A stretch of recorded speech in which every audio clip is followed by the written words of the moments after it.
मंजिलों से गुमराह भी कर देते हैं कुछ लोग, हर किसी से रास्ता पूछना अच्छा भी नहीं होता। तो नमस्कार दोस्तों, स्वागत है आपके अपने यूट्यूब चैनल पे मिलाद क्लासेस में। तो कैसे हो सब लोग? उम्मीद करता हूँ सब लोग अच्छे होंगे। दोस्तों, आज आए हैं हम एक और नई वीडियो के साथ, जो शॉर्ट ट्रिक सी होगी, जिसमें हम देखेंगे हड़प्पा सभ्यता के स्थल एवं उनसे संबंधित नदियों के बारे में जानेंगे। ठीक है दोस्तों, तो इसे हम ट्रिक से देखेंगे। तो दोस्तों चलते हैं बिना देरी किए ट्रिक की तरफ। लेकिन अभी तक आपने हमारे यूट्यूब चैनल अगर विपिन यादव क्लासेस को अगर सब्सक्राइब नहीं किया तो सब्सक्राइब करना भाई, और बेल आइकन को प्रेस कर लें और वीडियो को लाइक कर लें, और हो सके तो वीडियो को शेयर कर दें। ठीक है दोस्तों, तो चलते हैं दोस्तों ट्रिक की तरफ। ट्रिक क्या है हमारी? लोभी मौसी का हरा कंगा रमा ने ले लिया तो वो। तो दोस्तों क्या है ट्रिक? लोभी मौसी का हरा कंगा रमा ने ले लिया तो वह रोष में आ गई और उसे बस से कुचलवा दिया। ठीक है दोस्तों, तो ये हमारी ट्रिक होगी। ये रेड रेड हो गए, ये हमारे पॉइंट होंगे, और ब्लैक इसे नेगलेक्ट कर दिया जाएगा। ठीक है दोस्तों, तो क्या ट्रिक है हमारी? लोभी मौसी का हरा कंगा रमा ने ले लिया तो वह रोष में आ गई और उसे बस से कुचल दिया। ठीक है दोस्तों, तो अच्छा, तो लोभी से क्या हो जाएगा? लोभी से हो जाएगा हमारा लोथल, जो हड़प्पा स्थल है लोथल, गुजरात में। कहाँ पर? गुजरात में। इससे संबंधित नदी कौन सी है? इससे संबंधित नदी है भोगवा। क्या? भोगवा। ठीक है सुन। अच्छा आगे चलते हैं। आगे है हमारा मौसी। लोभी मौसी का हरा कंगा, लोभी मौसी का हरा कंगा रमा ने ले लिया तो वह रोष में आ गई। कौन रोष में आ गई? मौसी। ठीक है सुन। तो मौसी से हो जाएगा हमारा मोहन जोदड़ो, जो कि पाकिस्तान में है। कहाँ? पाकिस्तान में। मौसी से मोहन जोदड़ो। ठीक है। लोभी से लोथल, जो गुजरात में है। ठीक है सुन। और जिससे संबंधित नदी कौन सी है? भोगवा। क्या? भोगवा। ठीक है सुन। मौसी से मोहन जोदड़ो पाकिस्तान, और इससे संबंध नदी है सिंधु नदी, जो कि बहुत प्रचलित नदी है सिंधु नदी। ठीक है, ये पाकिस्तान से संबंधित है। ठीक है सुन। अच्छा, मौसी लोभी मौसी का तो हमारा नेगलेक्ट हो जाएगा। हरा, हरा से हो जाएगा हमारा हड़प्पा। क्या? हड़प्पा, जो कि पाकिस्तान में है। हड़प्पा स्थल कहाँ पर है? पाकिस्तान में। ठीक है सुन। तो हरा से हो जाएगा हमारा हड़प्पा, जो पाकिस्तान में है, और इससे संबंधित नदी है रावी नदी। कौन सी? रावी नदी इससे संबंधित नदी है। ठीक है सुन। अच्छा, हरा के बाद आता है हमारा कंगा। क्या? कंगा। तो कंगा से हो जाएगा हमारा काली बंगन। क्या? कंगा से काली बंगन, जो कि राजस्थान में है। कहाँ पर है? राजस्थान में। मारो राजस्थान। ठीक है, तो कंगा कहाँ है? गंगा से क्या हो जाएगा? कालीबंगन, जो कि राजस्थान में है। इससे संबंधित नदी कौन सी है? घग्गर। क्या? घग्गर। ठीक है सुन। तो लोभी मौसी का हरा कंगा रमा ने ले लिया।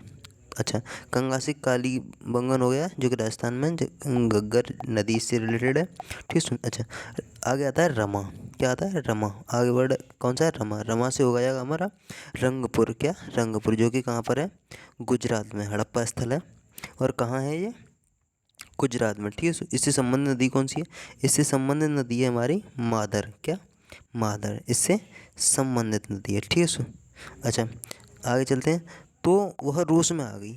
लोभी मौसी, मौसी बहुत लोभी थी। एक लड़की थी रमा, जिसका नाम क्या था? रमा। इसकी मौसी बहुत लोभी थी। अगर इसकी कोई चीज़ छू लेता था तो ये बहुत चिड़चिड़ापन करती थी। ठीक है, उसे जान से मारने की धमकी देती थी, बहुत कुछ करने की कोशिश करती थी वो, यार कहती थी। ठीक है सो। तो बहुत लोभी थी, तो इसका कंगा ले लिया था रमा ने। तो वो रोष में आ गई, गुस्से में आ गई। गुस्से को एक दूसरे वर्ड में चेंज करके वो रोष में आ गई। ठीक है, रोष से हो जाएगा हमारा रोपड़। क्या? रोपड़, जो कि कहाँ पर है? पंजाब में है। ठीक है सुन। तो रोपड़ कहाँ है हमारा? पंजाब में। रोपड़ पंजाब, जिससे रिलेटेड नदी क्या है हमारी? सतलज नदी। ठीक है सुन। तो सतलज नदी पंजाब में। ठीक। अच्छा, आगे आता है तो रोष में आ गई और उसे बस से कुचलवा दिया। ये नेगलेक्ट हो जाएगा, ये ब्लैक ब्लैक कलर से ये नेगलेक्ट हो जाएगा। अच्छा, रेड, बस से कुचलवा दिया। तो बस से हो जाएगा हमारा बनमाली, जो कि हरियाणा में है। ठीक है, इससे रिलेटेड नदी है हमारी सरस्वती नदी। क्या? सरस्वती नदी। अच्छा, एक बार और देख लेते हैं। लोभी मौसी का हरा कंगा रमा ने ले लिया तो वह रोष में आ गई और उसे बस से कुचलवा दिया। अच्छा, लोभी लोथल, लोभी से क्या हो जाएगा हमारा लोथल, मौसी से मोहनजोदड़ो जो कि पाकिस्तान में है, हरा से हो जाएगा हमारा हड़प्पा जो कि पाकिस्तान में है। इससे रिलेटेड नदी क्या है, रावी नदी। और कंगा, कंगा से हो जाएगा कालीबंगन जो कि राजस्थान में है। और इससे रिलेटेड नदी घग्गर, ठीक है सुन। रमा से हो जाएगा हमारा रंगपुर जो गुजरात में है, इससे रिलेटेड नदी क्या है, मादर, ठीक है। रोस में आ गई, रोस से हो जाएगा हमारा रोपड़, क्या, रोपड़ जो कि कहाँ है, पंजाब में, इससे रिलेटेड नदी क्या है, सतलज। और बस से हो जाएगा हमारा बनमाली, ठीक है सुन, बनमाली जो कि रिलेटेड नदी क्या है, सरस्वती। अच्छा, इससे रिलेटेड हम और भी पॉइंट्स देखते हैं, इंपॉर्टेंट पॉइंट। अच्छा, इतिहास का पिता किसे कहा जाता है, हेरोडोटस को। किसे, हेरोडोटस को। इन्होंने एक पुस्तक लिखी थी हिस्टोरिका। इसमें ये किस भाषा में थी, ये ग्रीक भाषा में थी, ठीक है। तो ये ठीक है। अच्छा, अगला क्वेश्चन क्या बनता है इससे, हिस्ट्री से जो क्वेश्चन बनते हैं, इतिहास का पिता किसे कहते हैं, हेरोडोटस को कहते हैं, ये आपको मैंने बता ही दिया, ठीक है। अच्छा, ये बताइए कि कौन सा ऐसा काल है जिसमें मानव की घटना का कोई लिखित वर्णन नहीं मिला है, तो वो है हमारा प्रागैतिहासिक काल। कौन सा, प्री हिस्ट्री का, ठीक है, प्री हिस्ट्री। अच्छा, और लिखना पढ़ना कौन से में मिला था, तो वो मिला था हमारा अभी जो करंट की हिस्ट्री चल रही है उसमें, ठीक है। अच्छा, अगला क्वेश्चन है, मानव जीवन की घटनाओं का लिखित वर्णन क्या कहलाता है, तो मानव जीवन की लिखित घटनाओं का वर्णन इतिहास कहलाता है, क्या, इतिहास, ठीक है। तो इसका क्या हो जाएगा, इतिहास। ये क्वेश्चन कई बार एग्जाम में आ गया। अच्छा, ये पूछा जाता है अक्सर करके एग्जाम में कि आग का आविष्कार किस युग में हुआ था। अभी भी आपने देखा होगा कि हिस्ट्री से 10 से 12 क्वेश्चन आए थे पैट में, और यूपीएससी में भी लगभग 17 क्वेश्चन आते हैं क्योंकि हिस्ट्री से अक्सर करके एग्जाम में बहुत अच्छा पॉइंट बनता है। तो हिस्ट्री भी एक मोस्ट इम्पोर्टेंट सब्जेक्ट में आ जाता है, तो इसलिए हिस्ट्री को एक अच्छी वे में लें, ठीक है। तो अच्छा, आग का आविष्कार किस युग में हुआ था, तो वो हुआ था पुरापाषाण काल में। कहाँ, पुरापाषाण काल में, ठीक है। अच्छा, अगला क्वेश्चन क्या बनता है, अगला क्वेश्चन बन जाता है कि पुरापाषाण युग जो था उसमें मानव की जीविका का मुख्य आधार क्या था, क्योंकि भाई लोग थे तो उनकी जो माइंड का डेवलप वो कम हुआ था, तो वो शिकार करना सीख गए थे, क्या, शिकार करना सीख गए थे। तो पुरापाषाण काल में, किसमें, पुरापाषाण काल में मानव की जीविका का मुख्य आधार शिकार करना था, ठीक है, शिकार करना। अच्छा, अगला क्वेश्चन क्या बन जाता है, अगला क्वेश्चन बन जाता है कि पहिए का आविष्कार किस युग में हुआ था, तो पहिए का आविष्कार नवपाषाण युग में हुआ था, क्योंकि जब उनका माइंड थोड़ा और डेवलप हुआ, ठीक है। तो नवपाषाण में जब आए वो ऐसे लगभग 4000 से 5000 युग के बीच में, ईस्वी के बीच में, तो नवपाषाण युग में इन्होंने पहिए का आविष्कार करना सीखा, ठीक है। अच्छा, हड़प्पा सभ्यता का प्रचलित नाम कौन सा है, तो हड़प्पा सभ्यता जो है उसका प्रचलित नाम, फेमस नाम सिंधु घाटी की सभ्यता है। अक्सर करके आपने देखा भी होगा कि हड़प्पा को लोग कम लेते हैं ना, सिंधु घाटी सभ्यता को ज़्यादा नाम से जाना जाता है, तो सिंधु घाटी सभ्यता, ठीक है। इसको भी आप याद कर सकते हैं। अच्छा, आगे देखते हैं कि सिंधु की सभ्यता का काल क्या माना जाता है, तो सिंधु की सभ्यता का काल 2500 ईस्वी पूर्व से 1750 ईस्वी पूर्व माना जाता है, ठीक है। कितना, 2500 ईस्वी पूर्व से 1750 ईस्वी पूर्व तक माना जाता है सिंधु की सभ्यता, यानी कि हड़प्पा सभ्यता का टाइम पीरियड, ठीक है।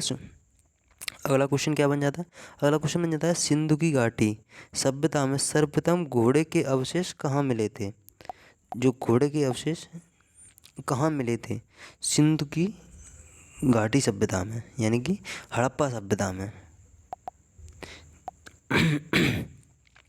तो सिंधु की घाटी में सभ्यता में सुरकोटदा में मिले थे, कहाँ मिले थे अवशेष, सुरकोटदा में, ठीक है। अगला क्वेश्चन है सिंधु की घाटी सभ्यता के लोगों का मुख्य व्यवसाय क्या था, तो एक मूवी थी उसमें भी इसका दिखाया गया है, जो सिंधु घाटी हड़प्पा सभ्यता से ही रिलेटेड है। किसकी है वो यार, नाम मुझे याद नहीं है हालांकि, लेकिन वो सिंधु घाटी से ही रिलेटेड है। तो उसमें दिखाया गया है कि जो उनका जो मुख्य व्यवसाय है, जो मुख्य व्यापार है, व्यवसाय है वो क्या है, व्यापार है। ठीक है सुन, तो इससे आप ये लर्न कर सकते हैं कि उनका क्या था, व्यापार, मुख्य व्यवसाय क्या था, व्यापार था। ठीक है सुन। अच्छा, अगला क्वेश्चन बन जाता है कि हड़प्पा की सभ्यता किस युग की सभ्यता थी। तो हड़प्पा की सभ्यता किस युग की सभ्यता थी, कांस्य युग की। किसकी, कांस्य युग की सभ्यता थी। ठीक है सुन, कांस्य युग की सभ्यता। अच्छा, अगला क्वेश्चन बन जाता है सिंधु की घाटी सभ्यता में घर किसके बने होते थे। तो सिंधु की घाटी सभ्यता में यानी कि हड़प्पा सभ्यता में जो घर थे वो ईंटों से बने होते थे। ईंटों से, आपने देखा होगा, महल देखे होंगे ना, तो ये करंट नव पाषाण में आ जाता है, तो इसलिए ये ईंटों से बने हुए थे। कब से, ईंटों से। ठीक, क्योंकि लोगों की जो ब्रेन का, जो बुद्धि का विकास हो चुका था, तो वो इतना जान चुके थे। ठीक है सुन। अच्छा, अगला क्वेश्चन क्या बन जाता है, अगला क्वेश्चन बन जाता है हड़प्पा के लोग कौन सी फसल सबसे ज़्यादा करते थे, यानी कि कौन सी फसल में सबसे ज़्यादा आगे थे। तो वो थी कपास की फसल। किसकी, कपास की फसल में सबसे ज़्यादा इंटरेस्टेड थे। ठीक है, और सबसे ज़्यादा भी करते थे किसकी, कपास की फसल, हड़प्पा सभ्यता के लोग। ठीक है सुन। अगला क्वेश्चन क्या बन जाता है कि हड़प्पा की सभ्यता की खोज सर्वप्रथम किसने की थी। हड़प्पा की सभ्यता की खोज सर्वप्रथम किसने की थी। तो वो की थी दयाराम साहनी ने। ये नाम, जो नए नए नाम होते हैं उनको आप एक दो बार ले लिया करें, तो जिससे आपको अच्छे से लर्न हो जाते हैं। ठीक है सुन, एक बार बोलो मेरे साथ, दयाराम साहनी, दयाराम साहनी, दयाराम साहनी। तो हड़प्पा की सभ्यता की खोज सर्वप्रथम किसने की थी, दयाराम साहनी ने। ठीक है सुन। अच्छा, अगला क्वेश्चन क्या बन जाता है सिंधु सभ्यता से कि सिंधु सभ्यता का प्रमुख बंदरगाह कौन सा था, जो कि सबसे पुराना भी माना जाता है। तो वो था हमारा लोथल, गुजरात में। कहाँ, लोथल, गुजरात में। ठीक है सुन। अच्छा, अगला क्वेश्चन क्या आ जाता है, अगला क्वेश्चन पूछ लिया जाता है कि सिंधु घाटी की सभ्यता का स्थल कालीबंगा किस प्रदेश में है। तो सिंधु घाटी की सभ्यता का जो स्थल है एक कालीबंगा, वो राजस्थान में है। कहाँ पर, मारो राजस्थान। ठीक है सर। अच्छा, अगला क्वेश्चन क्या पूछ लेते हैं कि हड़प्पा की सभ्यता की खोज किस वर्ष से स्टार्ट हुई, किस वर्ष से प्रारंभ हुई। तो वो 1921 ईस्वी से। किससे, 1921 ईस्वी से। ठीक है सर। अच्छा, अगला क्वेश्चन क्या आ जाता है, अगला क्वेश्चन पूछ लिया जाता है कि हड़प्पा के लोगों को सामाजिक पद्धति कैसी थी। हड़प्पा के लोगों की सामाजिक पद्धति उचित समतावादी थी। कैसी थी, उचित समतावादी थी। ठीक है सुन। अगला क्वेश्चन क्या आ जाता है कि नखिलस्तान सिंधु सभ्यता के किस स्थल को कहा जाता है। किस स्थल को, आपने एक मोहनजोदड़ो का नाम सुना ही होगा, तो मोहनजोदड़ो का नाम सुना ही होगा, तो मोहनजोदड़ो नखिलस्तान सिंधु सभ्यता के स्थल को कहा जाता है। नखिलस्तान, एक नाम ये और आया था नया, नखलिस्तान, जिसे मोहनजोदड़ो कहा जाता है। ठीक है सुन। अच्छा, हड़प्पा की सभ्यता में हल से खेत जोतने का साक्ष्य कहाँ मिला है। कैसे पता चला है कि जो हड़प्पा में से ही सभ्यता में जो लोग थे वो कैसे करते थे। तो वो मिला है हमारा कालीबंगा नामक स्थान से। कहाँ से, कालीबंगा से। ठीक है सुन। अच्छा, सैंधव सभ्यता की ईंटों का अलंकरण किस स्थान से प्राप्त हुआ है। तो वो भी हमारा कालीबंगा से हुआ है। कहाँ से, कालीबंगा से। ठीक है सुन।